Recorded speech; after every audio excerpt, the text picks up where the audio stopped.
I think. All right. So, welcome. Welcome to Sharp Again Naturally's first Sharper Mind webinar of 2021. Today, we're going to be going over the topics of sleep and mental stimulation.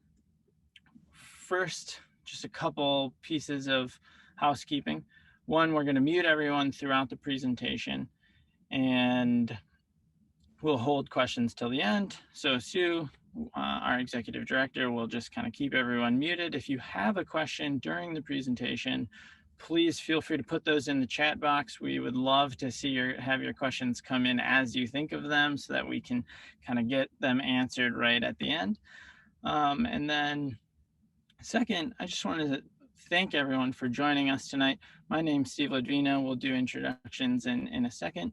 Other speaker is Nancy Weiser. And we know this time of year, especially, there's a lot of things competing for your attention, especially in the past few days. So thanks for taking an hour out of your week to kind of either start or continue your brain health journey. So with that, I will begin the presentation. So as I said, our topic for tonight is sleep and staying mentally active, and how that's going to help keep a sharper mind and healthier brain. Nancy and I are both certified health and wellness coaches and board members of Sharp Again Naturally. I myself specialize in brain health and am a qualified Recode report practitioner. My why, as far as why I'm here and why I'm in this work, it's probably very similar to everyone else on this call. I have had a deep family impact from dementia. I had 3 of my grandparents who all experienced it at different periods, and our family was kind of helping them through their experience for a couple decades by the time we were all said and done with it. So I've been working in dementia-related fields for the past several years and have been health coaching and working with Sharp Again recently. And I've also, some of you may know a little bit about the Sharper Mind small group program that we launched last year. I'm one of the health coaches for that. So Nancy, I think you might have to unmute yourself and introduce yourself as well, please. Thanks for the reminder on the unmuting, Steve. So I'm Nancy Weiser, and I've been in health coaching. I've had my own health coaching practice. Actually, it's 16 years. It'll be, I guess, February 1st, coming right up. And my practice had been sort of a super generalist, specializing in everything from preventing and managing all kinds of chronic diseases, weight loss, biometrics, migraine headaches, energy levels, all kinds of things like that. And then more recently, I've become kind of a brain health specialist. It started because both of my parents also experienced, I know my mother still is experiencing Alzheimer's disease, and it's something that goes on for a long time and is very all-consuming. So I'm personally passionate about wanting to help other people prevent it, which I'm in full, like, I fully agree with everything that we do here, and saying that it's possible to prevent it, and even to reverse it or slow its progression. So that's why I'm here. I look forward to speaking tonight about sleep with you guys. So with that, thank you, Nancy. And the final piece of just kind of housekeeping is just that Nancy and I were health coaches. We are not giving medical advice, and nor does Sharp Again ever give specific medical advice. None of this is a replacement for you working specifically with your doctor or other healthcare professional. So this is really, if you take away nothing else from tonight, these are the 3 things. So that the big thing is that causes of dementia and cognitive decline are often lifestyle driven and environmentally driven, meaning they can be in your control. Mental stimulation and sleep are 2 of those. We talk about 10 causes. It's really a couple more than that with the different embedded, but mental stimulation and sleep are prime drivers of brain health. And that you, by being proactive and focusing on these different things, can prevent dementia and help build your brain health, regardless of wherever your starting point is. Who are we at Sharp Again Naturally? We're a unique nonprofit that educates the public and medical community about preventing dementia and improving brain health. We empower everyone to take charge of their cognitive health and general well-being. We support lifestyle changes that can improve cognition and may slow or reverse memory loss using a scientifically based multi-therapeutic approach. And so two of those kind of multi-therapeutic facets are the mental activity, cognitive stimulation piece that we're talking about tonight, and sleep quality and quantity piece. And then finally, we partner with like-minded professionals and organizations to achieve all of these goals. And so that includes kind of all of the different people on the board and in the organization, but also all of you. If you have partnerships that you can bring to Sharp Again, and we would love to partner with you, and many of you have already done that.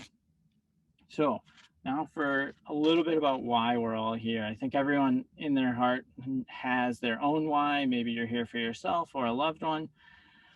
This is a stat that always kind of shocks me, and it comes to us from the Alzheimer's Association. So 1 in 3 seniors dies with Alzheimer's or another dementia. So that's affecting a lot of people. I'm sure we've all been affected similarly or know somebody who has, and it kills more people than breast cancer and prostate cancer.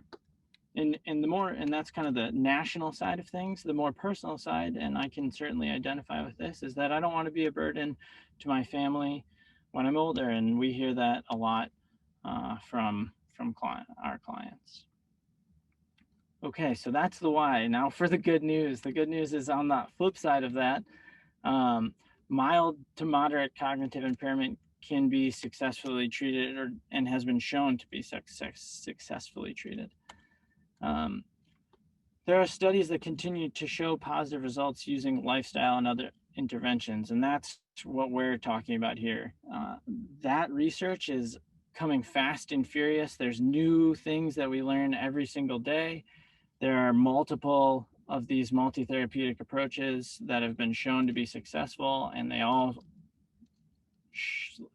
show the same basic tenets, which are the ones that we adhere to here at Sharp Again.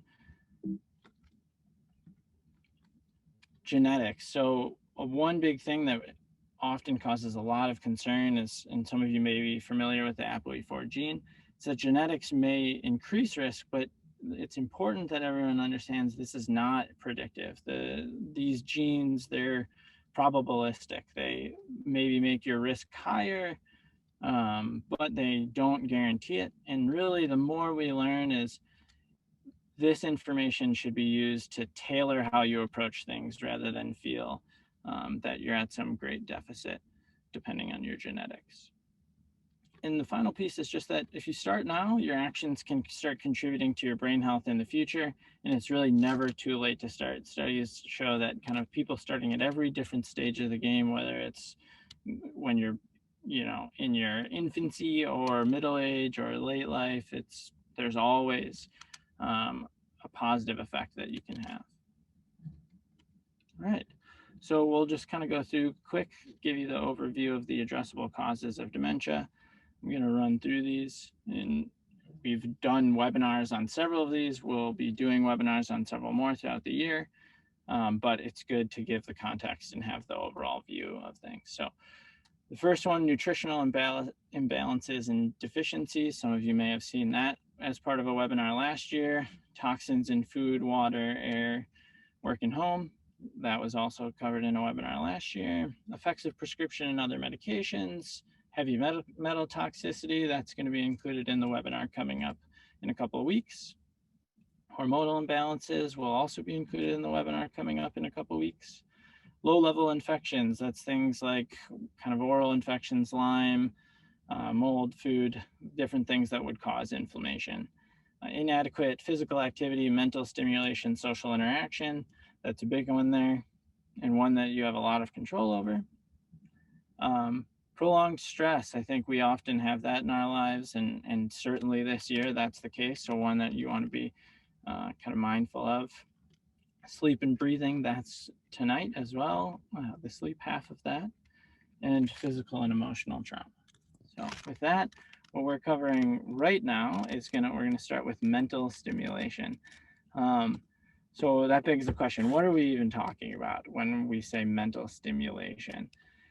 It's really pretty simple. It's as simple as it sounds. Anything that stimulates, activates, or enriches the mind. This can be internal or external, but really to give you specific ideas, it's anything that stretches the brain. That can be learning a new instrument, returning to an instrument that you stopped playing years ago, learning a new language, picking up a language you used to speak, learning a new skill. You maybe notice new, and that new, the reason for new is that it's something that creates new connections, stretches the brain, revives old brain connections.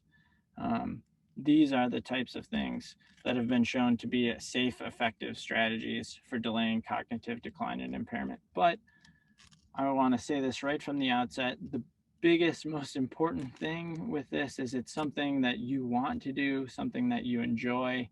If it's something you want to do and enjoy, you're getting the benefit of having joy as well. This shouldn't be the type of thing that you feel is a chore or a grind to get started on. All right. So what does mental stimulation actually do to help your brain, and how does it prevent cognitive decline? There are a lot of different mechanisms that do this. There are theories. This is kind of an evolving science as far as the understanding of it.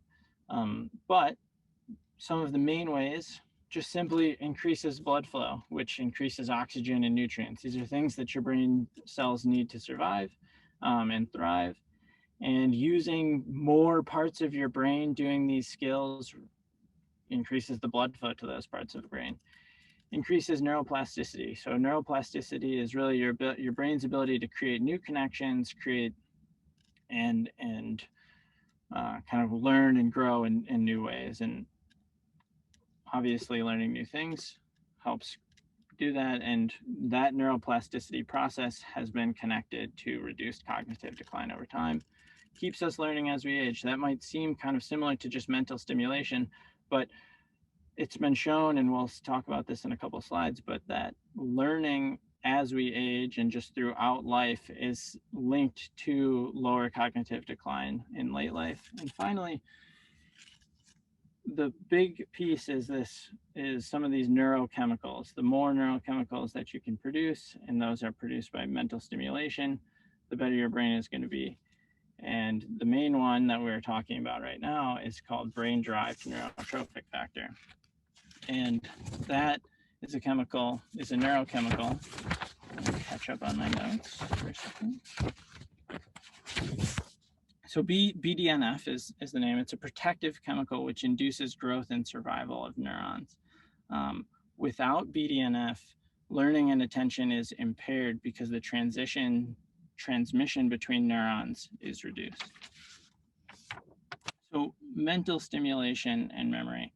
Let's talk about how much does this actually reduce your risk? And there's lots of compelling studies. We pulled out kind of the most encouraging one, which is that 46% lower risk of developing dementia for individuals who have high levels of mental activity throughout life.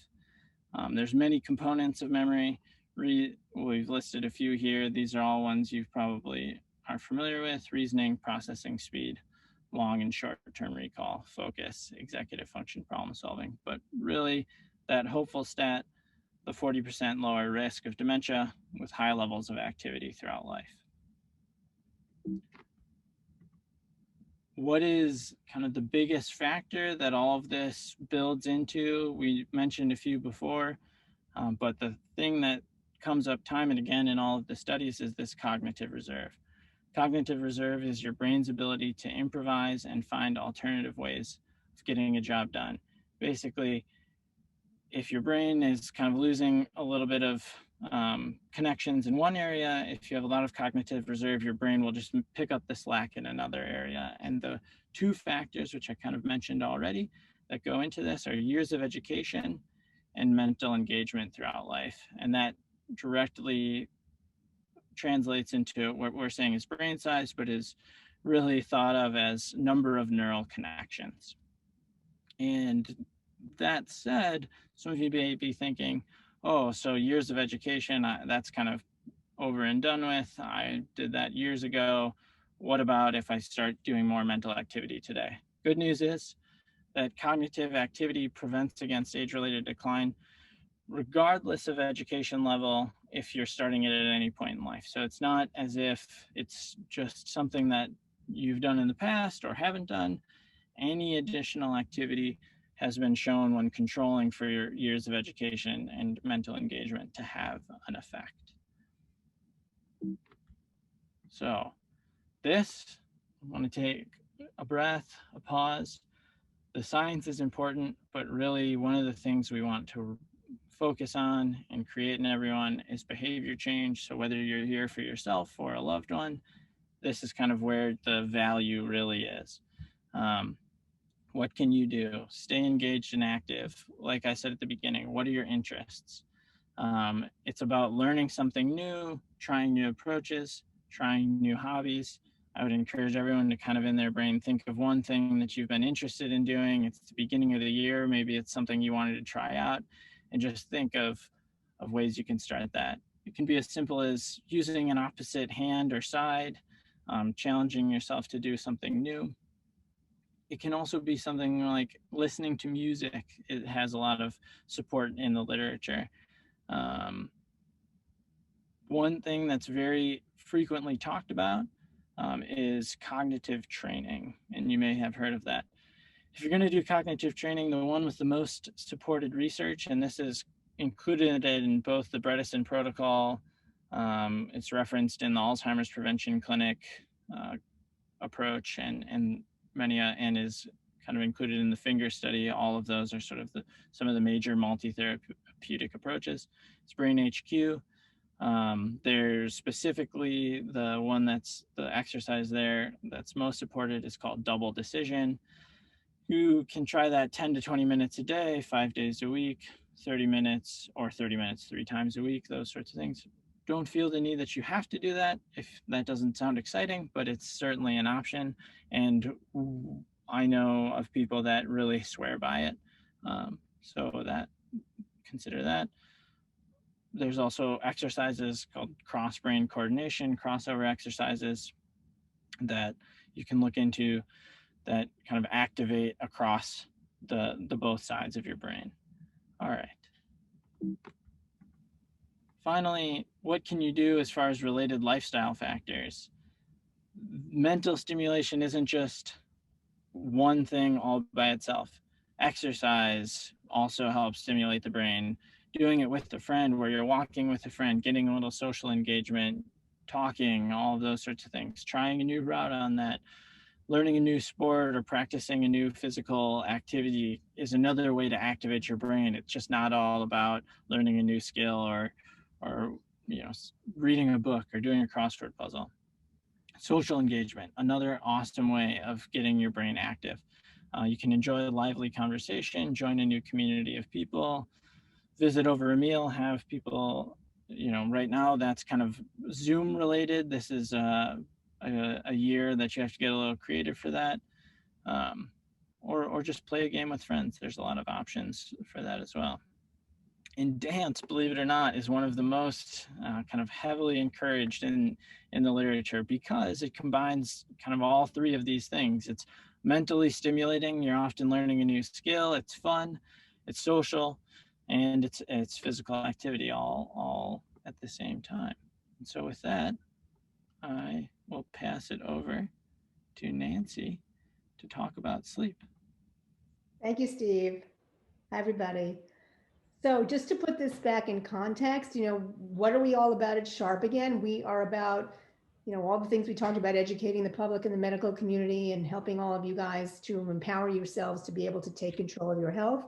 And then within that, we have identified, 10 reversible causes of dementia. Steve went through it before, and all of our webinars and our work really have to do mostly with expanding upon this universe and talking more in depth about it. So I'm going to do number 9 tonight, which is actually part of number 9. I'm really going to talk mostly about sleep. And just to give you a little bit of forewarning, my daughter and my husband at dinner tonight just wanted to know if I was pro or con. So I thought that was sort of funny. I said, no, I'm not really presenting a balanced argument tonight. I'm all pro sleep, but within that, let's understand a little bit more about how it is that it affects cognition and cognitive health for the long term. So there's not going to be any con tonight. It's definitely not a balanced argument.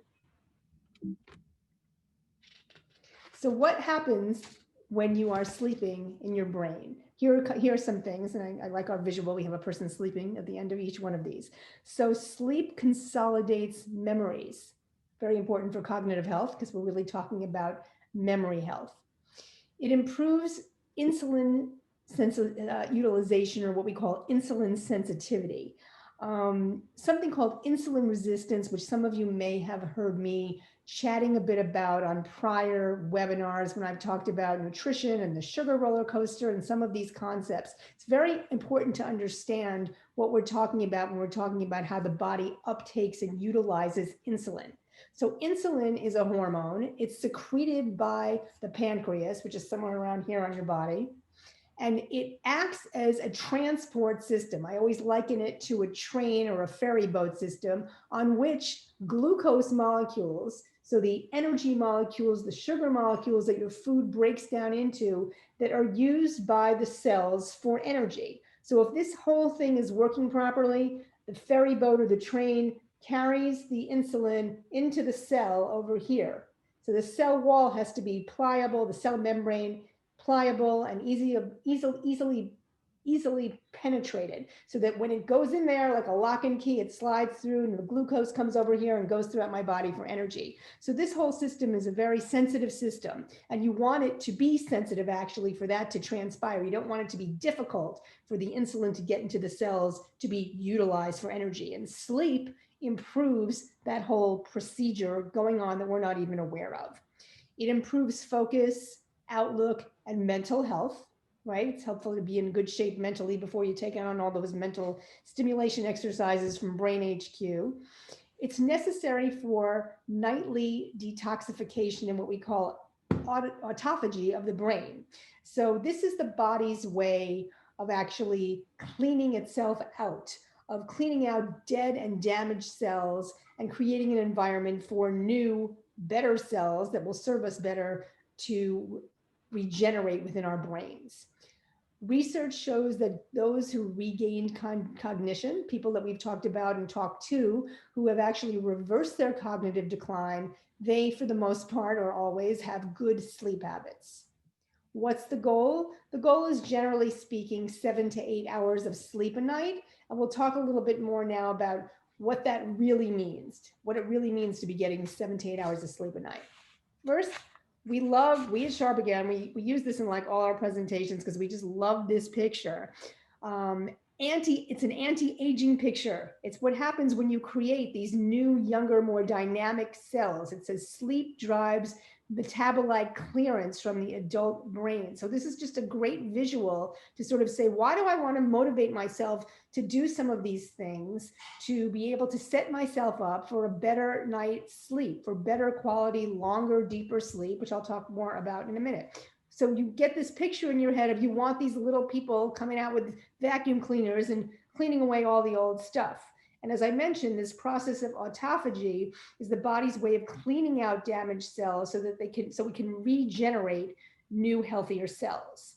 Auto actually means self, and phagy, if you will, means eating. So it's kind of like a self-eating. So this mechanism, think of it as like a Pac-Man. It's kind of like a recycling and a cleaning all at once, right? So there you go. All right. So now aging and how it affects sleep. So a few different things are going on when we're sleeping. So deep sleep declines. Deep sleep is a very specific kind of sleep. Deep, what's called NREM sleep, or non-rapid eye movement sleep, declines as we age during the aging process, which actually, sadly, begins in the early 20s and 30s. By our mid to late-ish 40s, 60 to 70% of deep sleep is gone, and 80 to 90% is gone by age 70. Okay, so I'm going through this as certain situations which you may be experiencing and not even realizing that you are experiencing them or experiencing them yet. Sleep fragmentation. Octogenarians, people in their 80s, have less than 70 to 80% sleep efficiency, meaning that during 8 hours in bed, they may be spending over 2 hours awake or 2 hours awake or so. So, in well controlled studies, lower sleep efficiency, this, how much time you're spending asleep when you're in bed, translates, not surprisingly, into having less energy, being more apt to be suffering from depression, higher mortality risk from all causes, lower cognitive function, what we're talking about mostly tonight, and worse physical health overall. Next, creeping circadian rhythm. So, first of all, what is circadian rhythm? Circadian rhythm is what we know as the sleep wake cycle, and it coordinates with the rotation of the sun, right? Rotation of the earth in a 24-hour cycle. So, we should be fairly well calibrated with that. And if I were to, put you out in the woods like a bear, you would go to sleep when it got dark and you would wake up when it got light out because there would be no computers and there would be no Zoom presentation right now. It'd have to be earlier in the day when the sun was out. And we wouldn't have Zoom, of course. So this results in misaligned sleep-wake cycles and sleep disruption, a lot of getting up during the night. Napping and a shift in when melatonin gets released contributes to this phenomenon. So some of you may be familiar with melatonin as a supplement that you would take to induce sleep. So when your circadian rhythms become messed up, you're taking that almost as sort of like a patchwork, if you will, patch on what's not working. And melatonin is the hormone that's naturally produced by the brain in response to darkness. But if you're not giving your body and your brain the darkness, it's hard for your body to get the signal that it needs, that it's supposed to start ramping up the production of the sleep hormone melatonin. Partner restlessness, kind of don't have to explain that one too much.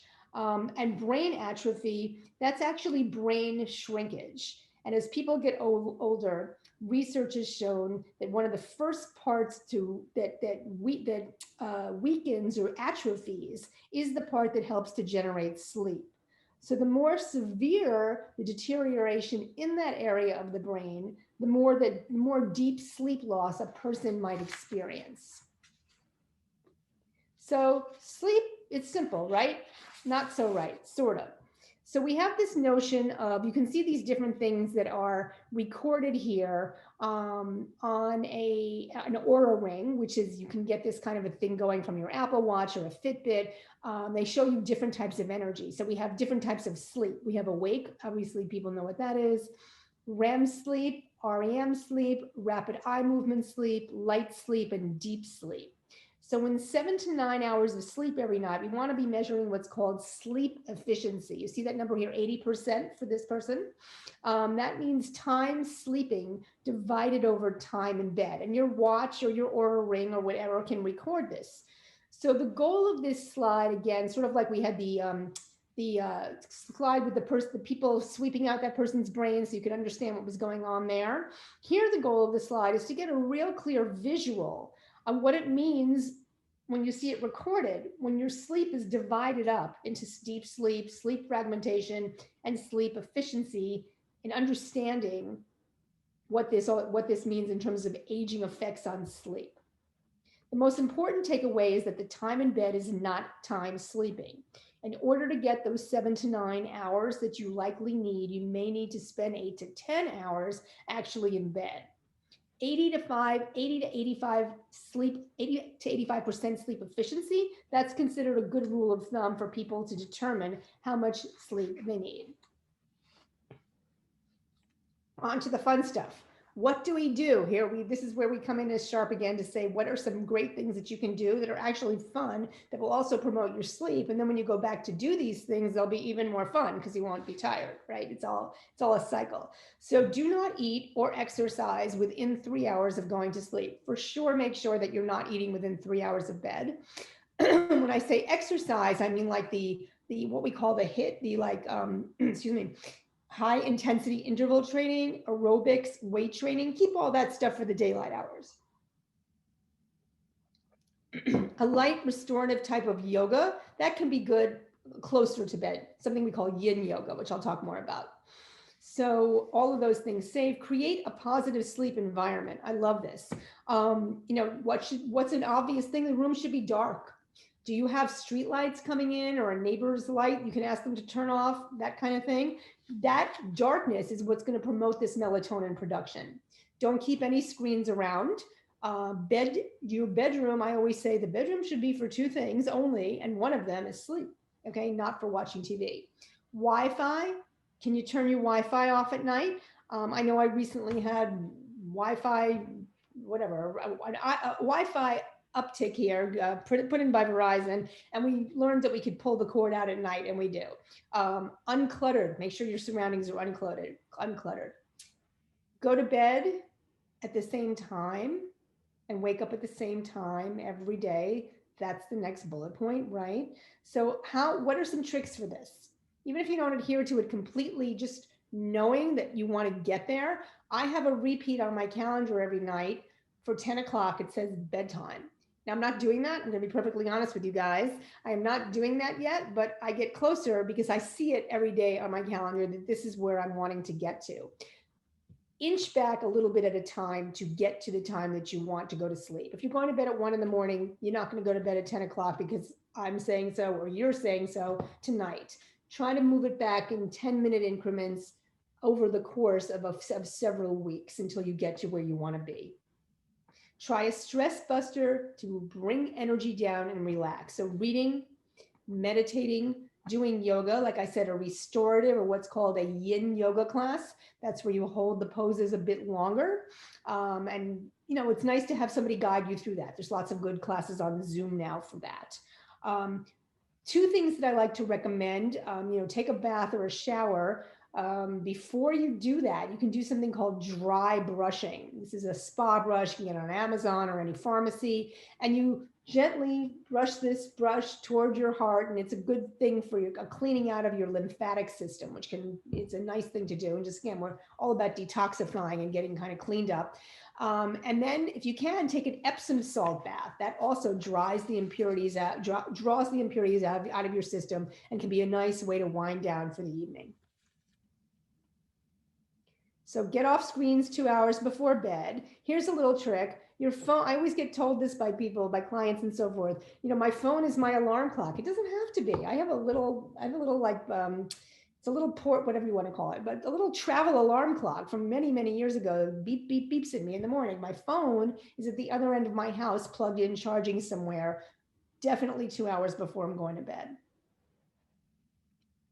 Limit caffeine, sugar, alcohol, fluids. So you might have heard me talk in the past on some of these webinars about the sugar roller coaster. And sugar and anything made from white flour or processed foods or even grains will give you a big hit and then drop you off for a crash several hours later. If that happens in the middle of the night, that can actually wake people up. I know I've got clients who tell me that they have to get up and have a glass of juice in the middle of the night. I'm like, well, that's strange. You don't have to have a glass of juice in the middle of the night, but that's because they're experiencing this kind of hypoglycemic incident, low blood sugar, from a crash in the middle of the night. Alcohol also is a sugar, will have that same effect. So I know that you can feel sort of like, tranquilized a little bit from some alcohol. You'll feel kind of tired and feel like the alcohol is helping me to go to sleep, a nightcap, right? Not true. It's a sugar, and it's going to give you that sort of feeling for a while until it wears off. And I know I've had the experience of getting up with a start in the middle of the night. Fluids, we want to avoid the midnight, going to the bathroom. So try to just lay off earlier in the evening. Exercise earlier in the day. Again, high intensity, even interval training, power yoga, aerobic strength training, all great. You want to be doing those things because they'll tire you out so that you're tired by the time you go to bed.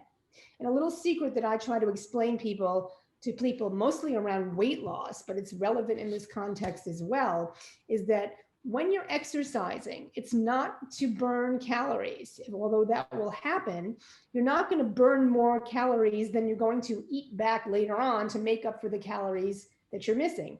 But by wearing yourself out with some exercise, you'll sleep better And that will adjust your hormones, that adjust your appetite, that reflect on that control appetite so that you'll eat less. That's sort of the secret about this.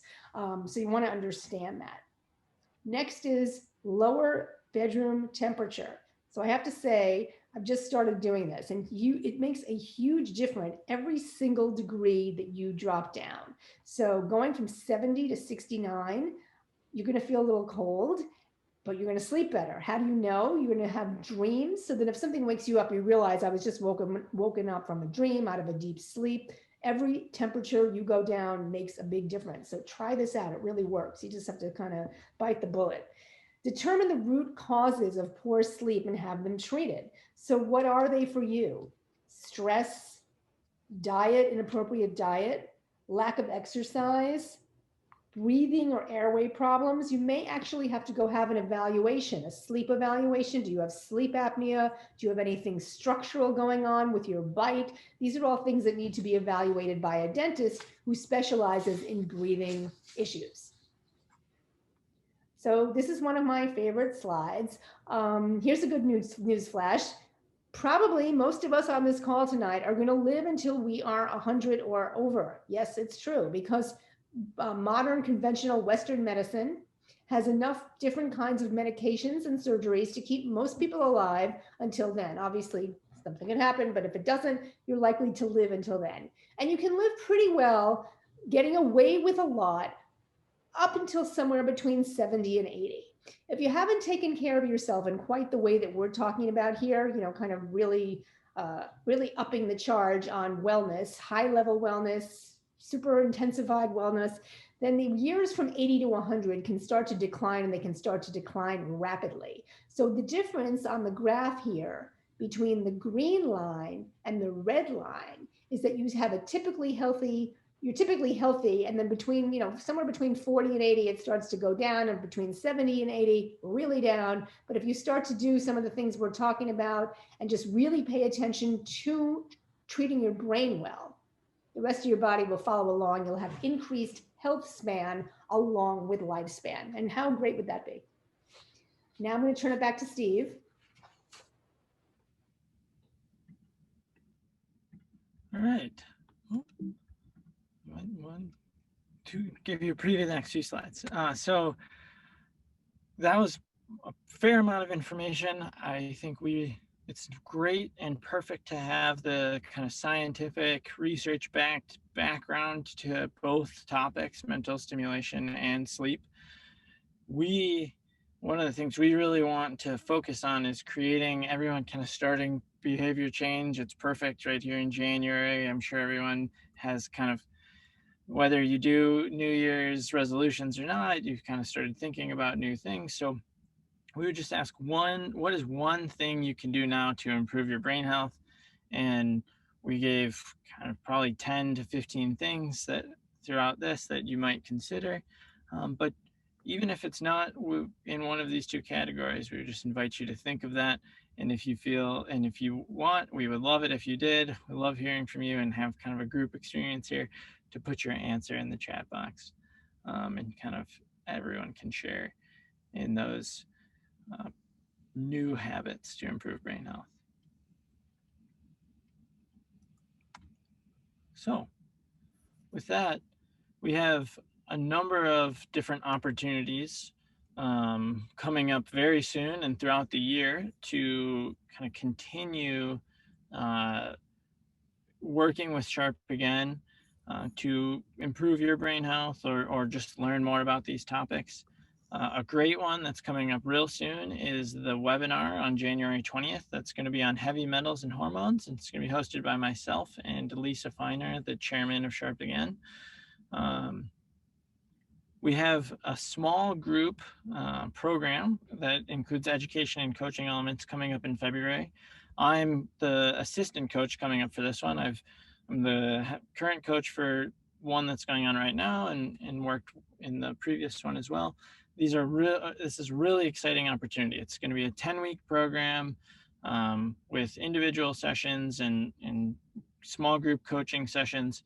In these things, we really are focusing on supporting and creating new brain healthy habits It's not a prescribed thing, or you're not coming in and saying you need to do X, Y, and Z. We hear what your needs are, what changes you're interested and ready to make, and what changes would be most important, and try and work with you to implement those, to learn a little bit more about the science and what are the best habits in the different lifestyle areas, and to make good positive progress on brain health and really create that longevity, that health span that Nancy was just talking about.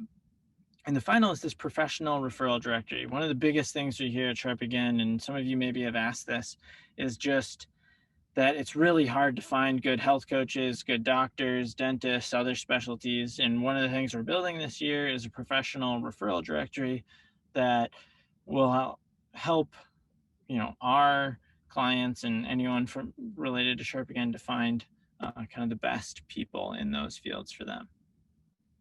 So finally, what are your next steps? I just mentioned a couple. We'll talk about them again, but visit sharpagain.org. We've got a great website. There's lots of information on there. We're going to have a new website soon. There's going to be even more information on there. So bookmark it, continue visiting it.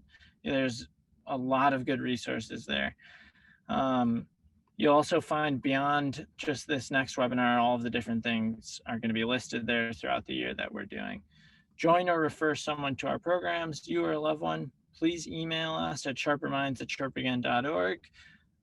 One of the members of our team will get back to you and be able to talk to you about our programs.